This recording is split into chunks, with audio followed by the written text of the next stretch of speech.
வணக்கம் நண்பர்களே, அனைவருக்கும் வணக்கம். மிக முக்கியமான ஒரு தகவல் ஒன்றை பார்க்க போகிறோம் நண்பர்களே. மிக முக்கியமான ஒரு தகவல் அப்படின்னே சொல்லலாம். அதிமுகவிலிருந்து ஜூன் 4ஆம் தேதிக்கு பிறகு செங்கோட்டையன் வெளியே போயிடுவார், வேலுமணி வெளியே போயிடுவார். வேலுமணியில் திமுகவிலே போய் உக்காஞ்சிப்பார். இருக்கே அப்படின்னு சொல்லிட்டு உருட்டலாம்.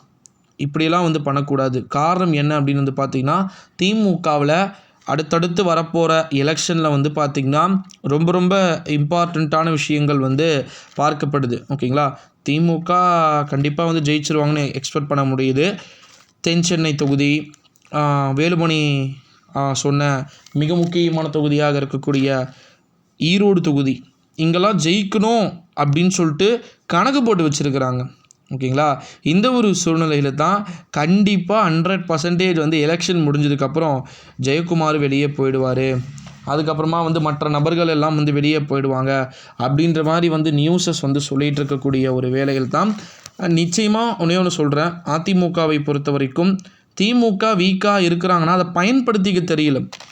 ஏன் சொல்கிறேன்னா, நீங்கள் வீக்காக இருந்தீங்கன்னா அவங்க எப்படி பயன்படுத்திக்கிட்டு ஆட்சிக்கு வந்தாங்களோ அந்த மாதிரி அதிமுகவினர் என்ன பண்ணுறாங்க, சண்டை போட்டுன்னு இருக்கிறாங்க. கேவலமாக அவங்க கட்சியில் பதவி கிடைக்கலன்னு சண்டை போட்டுன்னு இருக்காங்க. நீங்கள் எங்கே மக்களுக்கு பணி என்னத்தை செய்ய போகிறீங்க சொல்லுங்கள்?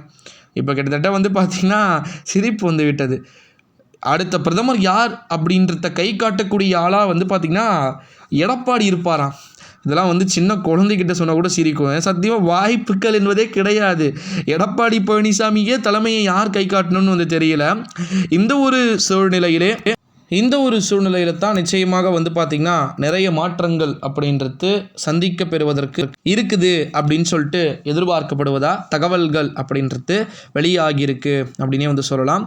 அதிமுகவிலிருந்து ஜெயக்குமார் உண்மையிலேயே பார்த்திங்கன்னா வெளியேறுவதற்கான வாய்ப்புகளும் சாத்தியக்கூறுகளும் பெயரளவில் இருக்கிறது அப்படின்னு சொல்லிட்டு தகவல்கள் என்பது வெளியானாலும் கூட நிச்சயமாக ஜெயக்குமார் போன்றோர்கள்லாம் பார்த்திங்கன்னா நீக்கப்பட வேண்டும் அப்படின்னு சொல்லிட்டு தகவல்கள் என்பது வெளியாகி இருக்கிறத நம்மளால் பார்க்க முடிகிறது நண்பர்களே. என்னை பொறுத்த வரைக்கும் ஒரே ஒரு தகவல், ஒரே ஒரு விஷயம்தான்.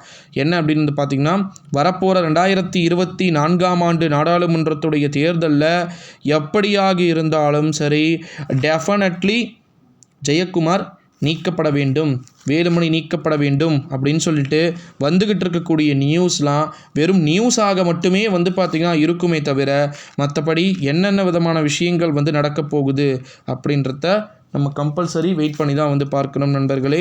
இந்த வீடியோவை உங்கள் ஃப்ரெண்ட்ஸ் அண்ட் ஃபேமிலி எல்லாருக்குமே பார்த்திங்கன்னா மோஸ்ட்லி ஷேர் பண்ணிக்கோங்க. அடுத்தடுத்த காணொளிகளில் சந்திக்கலாம். நன்றி, வணக்கம்.